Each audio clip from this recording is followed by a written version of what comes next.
Good morning and welcome. I just wanted to kind of kick the session off here. The session today is on two CEOs that are going to be sharing insights on wind and solar industries. Very powerful speakers. We're going to be starting off with Tom Kiernan. Again, he's the CEO of American Wind Energy Association. He started as CEO in May of 2013. He's a native of Arlington, Virginia. Tom graduated from Dartmouth College in '81 and pursued his MBA at Stanford Graduate School of Business, where he graduated in 1989. Tom joined the Environmental Protection Agency in '89, ultimately serving as Deputy Assistant Administrator, where he was instrumental in the Bush administration's efforts to implement the 1990 Clean Air Act amendments. Tom also served as President of the Audubon Society of New Hampshire, and in 1998 was named as President of National Parks Conservation Association. Thank you very much, Dennis and Bob. Good morning, everyone. It's wonderful to be here with all of you. What I wanted to do was just take a few minutes, as Dennis mentioned, and rip through a few slides just to get a few facts and figures out there, and then very much look forward to the discussion, the Q&A, a lot of issues and opportunities within the wind industry, and hope we can talk about that over the Q&A session. I love this slide to open up with because it speaks to the diversity in our energy supply. And let me just say right up front that from the wind perspective, and I know very much from the solar as well, we do believe in a diverse source of energy throughout the country. There are strengths and weaknesses of all different sources, and this picture at least summarizes that. And I think what we're looking for is to make sure that wind has a strong place. It's not the only source of electricity, obviously, but that its strengths are valued in the marketplace. And I want to talk about that in a few minutes because I think historically it hasn't, but it is coming on strong as to its strengths getting appropriately valued. Talk a little bit about the history of the industry and where we've come from and where we're going and why some of the costs have come down so rapidly. I think most folks have a general sense wind turbines have gotten taller and bigger over the last several decades. Right now, their average new turbine over 100 meters tall, swept area over 100 meters wide. An individual, kind of the standard turbine onshore out there powers 700 homes. One turbine, 700 homes. And then when you go offshore, and it was just announced that was a Deepwater Wind just got its financing on Friday. We're going to have a new offshore industry in the United States. Those are much larger and power that many more homes. So a lot of kind of exciting history in the growth, but it's not just the growth and the size of the turbine that's improving its efficiency, it's also the software, the electronics on the inside. We are seeing significant improvement in the management of a wind turbine through the software, but also of a wind farm. Sometimes the leading edge turbines, they'll back those off or tilt them slightly so more of the wind comes through to get the turbines that are behind, such that in total the wind farm in total produces more electricity. So a lot of that automation along with the increased size is having the cost of wind energy come down, and I'll talk about that in a few more minutes. Another thing I want to mention, we are the #1, as President Obama said in the State of the Union, we are the #1 wind energy producer in the world.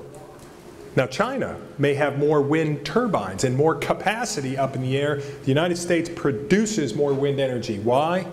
Because our turbines are more efficient, better maintained, and, as I'll talk about in a few minutes, we have a tax incentive, the production tax credit, that incentivizes production of wind energy. You don't get the credit unless you're cranking the electrons. So that has led to, appropriately, improved performance in the United States, and as a result, we're the #1 producer in the world, and we're thrilled about that. Now, with that production, we've grown throughout the United States. And I want to talk about reliability. And it was mentioned, the CEO just a few minutes ago of ABB talked about the variability of wind. And what I want to talk about is that we've grown to the point right now where we have, for example, these are the percentage electric generation by state. In South Dakota, 26%. In Iowa, 27%. So we've got two states, over 25% of their electricity is provided by wind energy. And what's happening, yes, there may be a wind farm on one side of Iowa where it's not terribly windy that morning, where the turbines are just sitting still or just spinning very slowly. But you know what's happening? Chances are on the other side of Iowa, it's ripping windy. And what's happening, wind, we've got enough on the grid where it tends to self-balance itself. So in states, any of these states, but just by way of example, Iowa and South Dakota, 25% wind energy, you better believe there are no brownouts. There's no problem with reliability because wind is self-balancing it and because the grid operators have learned how to balance wind. If just say for an hour period, Iowa in general is having low wind, well, they kick up more solar, kick up more gas, or whatever. The grid operators are figuring out how to appropriately balance wind with other sources of electricity on the grid. We've got 10 states that are at 10%, excuse me, 9 states at 10% or more. And then we've had a couple of examples recently in Texas. Last summer, for a 1 hour period, so here in Texas, 40% of the electric needs in Texas were provided by wind. In Colorado, last summer, 60% for an hour period of their needs were provided by wind energy. So right now, wind is a very reliable source of electricity on the grid. So not only are we reliable, wind is increasingly affordable. Because, as I mentioned earlier, with the growth in the size of the turbines, the electronics and the software, wind energy, the levelized cost of energy of wind has come down 58% in the last 5 years. It is now, in some parts of the country, the cheapest source of electricity out there. Ben Folk, the CEO of Xcel, recently sent in his bills out to consumers a bill stuffer that said we are buying 300 megawatts and more wind energy and we are passing the savings on to you, the consumer. That's right, and this is a quote, that's right, wind saves you money and we're passing the savings on to you. So in some parts of the country, we are the cheapest source of electricity, and with continued improvement in technology, et cetera, we're looking to see that expand throughout the country. But it's thrilling seeing that cost reduction in the last couple of years, and we expect it to continue. When you combine the reliability point that I made earlier with the cost reduction, you get examples like this. Folks may remember the polar vortex last winter on the East Coast.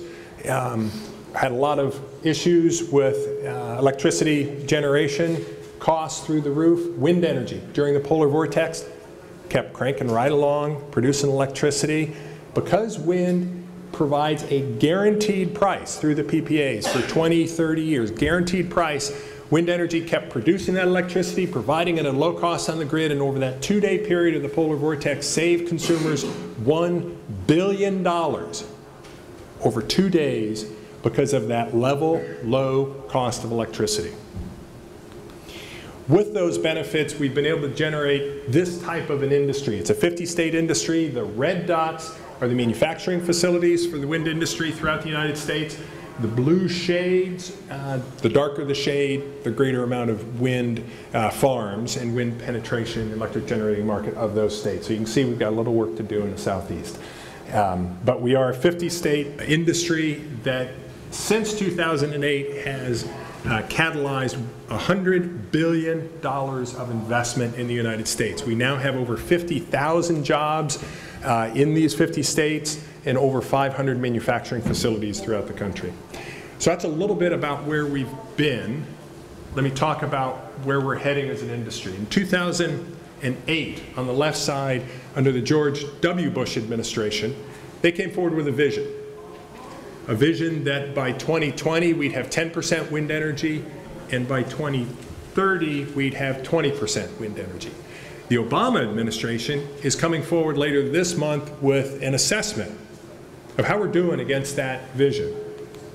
Here's how we're doing against that vision. This dark ramp is that vision that the Bush administration put out. Obviously the bars are where we are. We are ahead of the vision that they laid out. DOE will be coming forward with an analysis showing that in fact this vision will save consumers money over the long run, and that's not even taking into account the benefits of no water use, the benefits of no carbon pollution, the reduction of other air pollution, and the list goes on.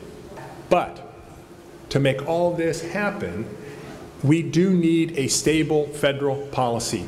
All sources of electric generation have different forms of tax support, tax incentive, tax relief. That's been a 100-year policy of this country that we want to encourage low-cost, affordable, reliable electric generation as a way of fueling the economy. Unfortunately, wind, and Rowan will be talking about this, I imagine, as well, other renewables rely on the production tax credit and the investment tax credit, which has been not permanent, as has been the case for most of the other tax supports for fossil fuels. So what's happened is the PTC and the ITC have been kind of on again, off again, on again, off again. And you can see back, or I should say the light blue here, this is cumulative wind generation in the United States. So we're up a little over 60 gigawatts. And the smaller bars are the annual additions. So the PTC was on that year, oops, it expired, we dropped down. It was on again the next year, it expired. It was on for a period of time, it expired. It grew. This last period, between 2012 and 2013, we dropped off the cliff. Why? There was uncertainty about the production tax credit. And as a result, we had to lay off 30,000 jobs, 30,000 individuals. We dropped 92% reduction in the addition of wind energy to the grid. What we're looking for from this Congress, and we can talk about more in the Q&A section, is getting a more stable production tax credit where we can get a multi-year extension, which is what we had during this period and this period, a multi-year extension that allows us to go forward. So with that, thank you very much for your time this morning. The wind industry is at an extraordinary, exciting period in its history. We are very competitive in key parts of the states. We think we're poised with the Clean Power Plan rule that's coming out to grow even further. What we're looking for is stable policy so the wind industry can do what it was meant to do. Thank you all very much.